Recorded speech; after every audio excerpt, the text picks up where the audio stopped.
Hey everybody, welcome back to the channel. As promised, going to do a quick video on how to apply seam sealer on the 1972 C10 cab here. And I'm going to go over what products I use and show you guys how to do it in the drip rails and on most of the seams inside the cab here. Before I get started though, I'm going to show you guys the products I use and also show you one of the applicators. So for doing the drip rails, use these two products here. The 3M08307, that's for doing horizontal. That's basically the level parts of the drip rails, such as this area in here. Just because it flows really well, it self-levels, but you don't want to use it on your verticals like this. For the verticals, I use the heavy body seam sealer, the 08308. And then for the internal seams inside the cab, like here, along here, and then along the back there, I use this 3M08367. It's just a single part urethane seam sealer. And then for doing this, while in the past I have used it without the special applicator, it's kind of a pain. I'd like to give a shout out to Ron and Julius at Parker Auto Works for letting me borrow their gun for it. This is actually what you want to use to apply this. It makes it a lot easier. Again, you can do it without this gun, but if you have someone or know someone that has one of these, recommend using that just because it'll make your job a lot easier. So now that you've seen the products I use, I'm going to go over all the areas on the cab that are going to require the seam sealer. And I guess I should point out, one reason I like to use this stuff for the interior stuff is just because you can use a regular caulking gun with it. Most people have a regular caulking gun just because most people use one around the house for a multitude of things. So I like that. It's easy to use with a regular caulking gun.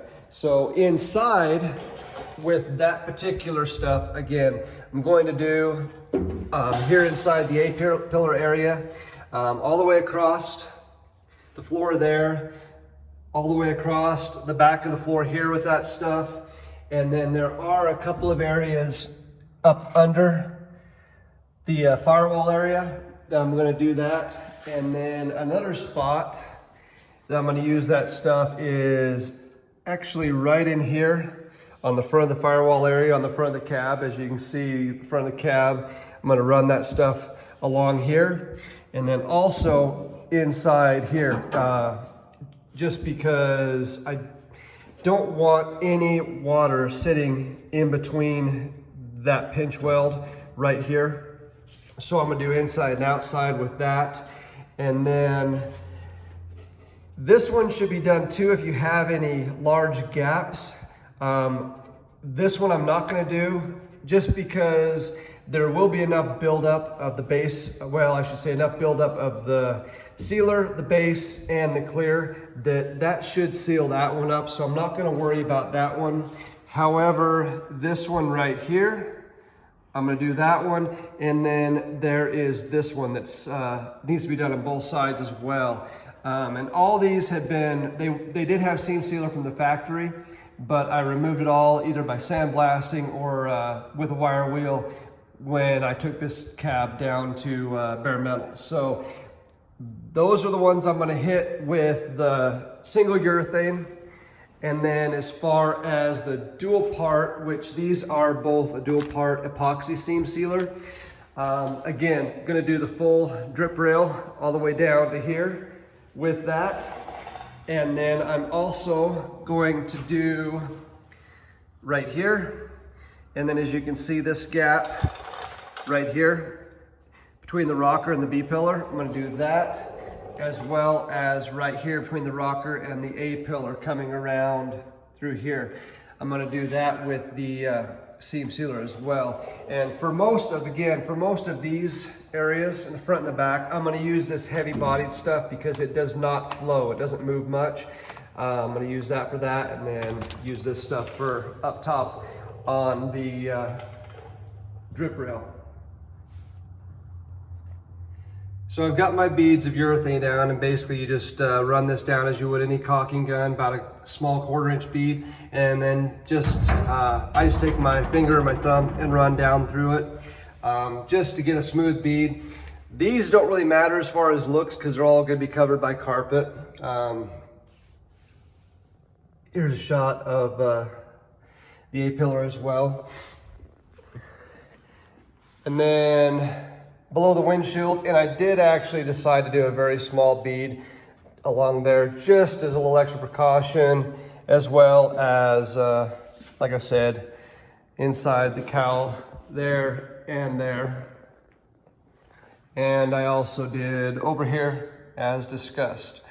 Again, these aren't pretty, and it doesn't really matter because even as perfect as I like to get stuff, this is all covered by the cowl panel. You'll never see any of this.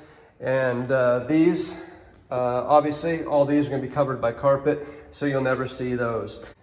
The ones that are important are the lower rocker to the cab corners, and of course the drip rail. And so what I do, just so I don't get anything on the surface I'm going to paint, I like to mask off an area just as a little extra protection.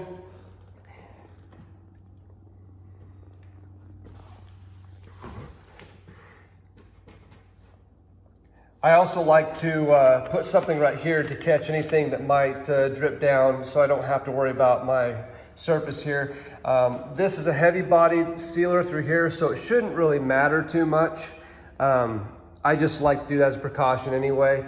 And again, tape just to keep a nice straight edge. And I don't bother taping the inside edge here because you really have to be at a weird angle to see that. So I'm not going to worry about that.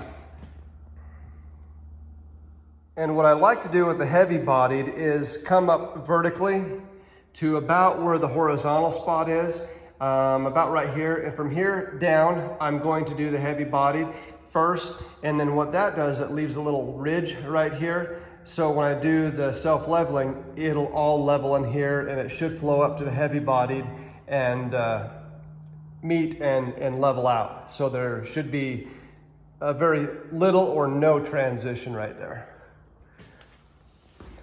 So how this works is you unscrew the cap on this, and your mixing tube goes on there, and then you pop out this little red thing, and then that screws on the end, and then that locks down.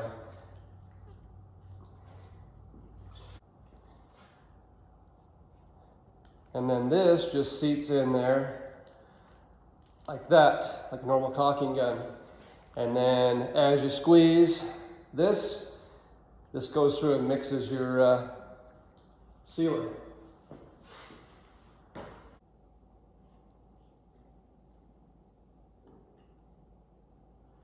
I'm going to run a bead inside the seam where the panels meet first, just to try and get that filled.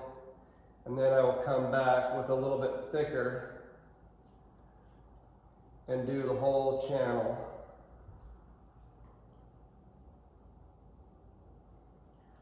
I'm sure there's a lot easier way to apply this stuff, but I don't do it very often.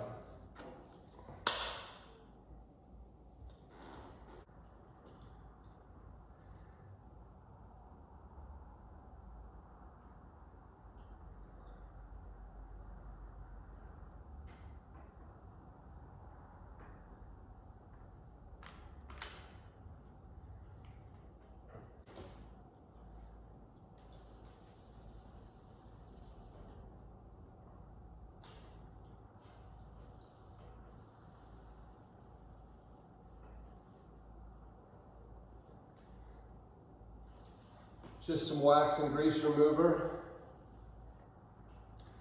to get those areas that I screwed up on.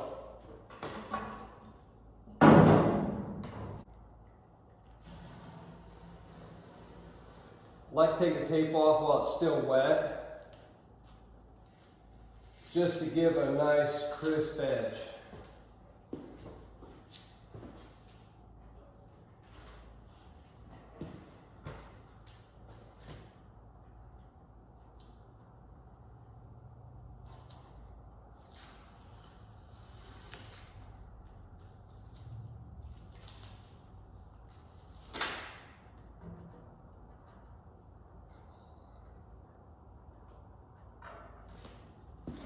Oh, you're gonna do me like that, huh?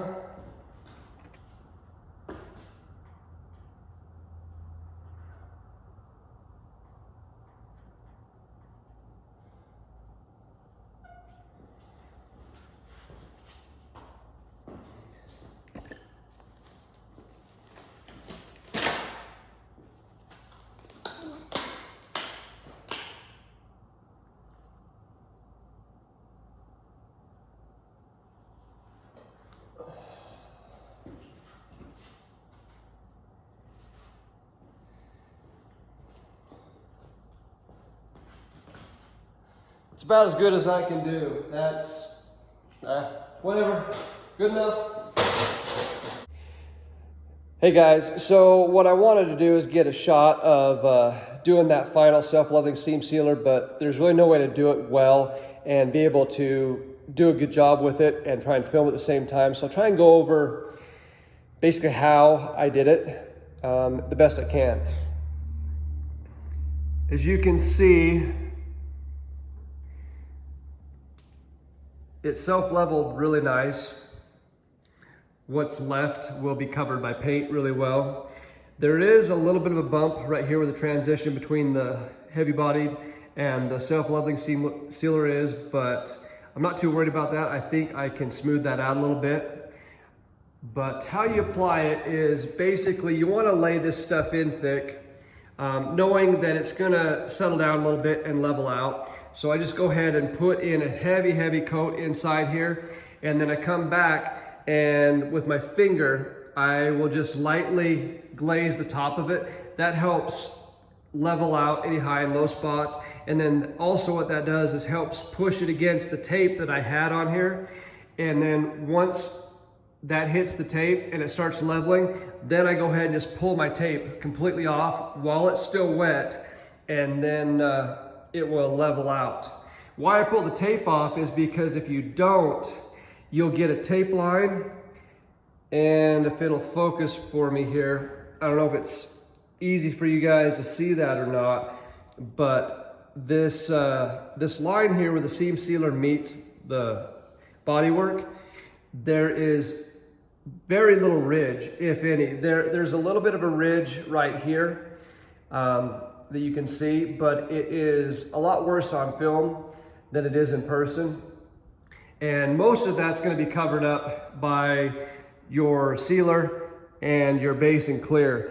So that's how it should turn out, or hopefully if you guys do a better job than me, better than that. I did have to apply a second coat right here because what happened is there was a gap right here where the sheet metal had a gap where it goes under through here. And all my seam sealer was basically just flowing down inside here and probably down inside the A-pillar. So what I had to come back is add a little bit more, and I'm hoping that'll level out a little bit before it hardens. But if it doesn't, I think I can smooth that out before I paint it. So there you have it. There's the basics on how to apply seam sealer to your project. Hopefully yours turns out a little better than mine does. I don't do the seam sealer aspect of it very often because I don't normally do a complete full-blown restoration like this. So this is actually only the third time that I've had to go through and apply all the seam sealers like this, so I don't have a lot of practice at it. Hopefully you guys do a little better. And I will mention to you guys on the two seam sealers, and it says on the packaging, the work time is like somewhere between 8 to 10 minutes. The heavy bodied stuff, you have a little bit more work time with it, so try not to panic. You have a little bit of time to work with it. And when it starts to go, it goes a little bit slower than the self-leveling stuff. The self-leveling sealer, you have to hurry. It between the time where you start spreading it out, where it mixes through the tube, and the time that it kicks off and hardens is pretty quick. It really is between 6 and 8 minutes. So you have to hurry with it. Otherwise, you might have a disaster on your hands. So just be aware of those. And then the urethane stuff in the caulking tube, you have plenty of working time on it. In fact, this stuff is still kind of soft. It is starting to harden a little bit, but since I did it first and did the other stuff second, it's going to be the last to dry. So you definitely have plenty of working time there. So I'm going to go over this a little bit more, get a few spots that I missed, and finish it out.